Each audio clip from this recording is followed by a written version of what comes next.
dan salam keluarga. Salam. Okey, kita akan belajar tentang seragam pengantar. Ini adalah baju seragam pengantar yang lama. Okey, jadi hari ini cikgu akan terangkan kepada kamu semua tentang pakaian seragam pengantar yang baru bermula daripada kepala hingga ke kaki. Okey, jadi mula-mula sekali. Apa namanya? Topi. Jadi topi. Ambil topi lah. Kurang ajar. Okay. Ini namanya beret. Semua sebut beret. Okay.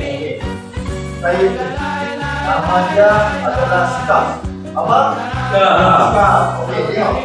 Ini scarf yang lama. Ini adalah scarf yang baru. Ini yang baru. Cantik tak?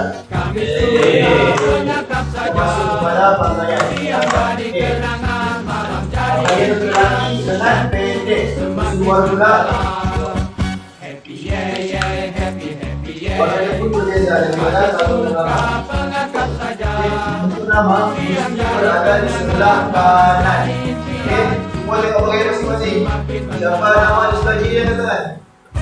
Tidak. Okey, bagus. Okey, dan nama ini mesti letak di atas poket sebelah kanan.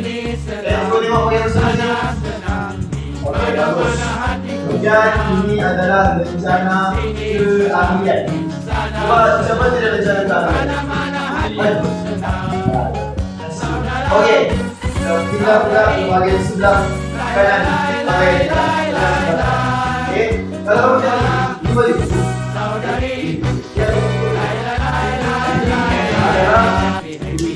Kawasan siang jadi kenangan malam jadi impian. Siapa ada di sebelah kanan? Cuba tengok dia masing-masing. Balik tak? Siapa balik? Kami suka pelengkap saja. Siang jadi kenangan malam jadi impian. Kita pakai sekarang kawan. Kawan dia dipanggil Google. Pakai banyak. Itu hari biasa. Google kain biasa. Itu mungkin saya pakai Google Gilead. Sebut Google Gilead. Okey. Sekarang untuk pasang Google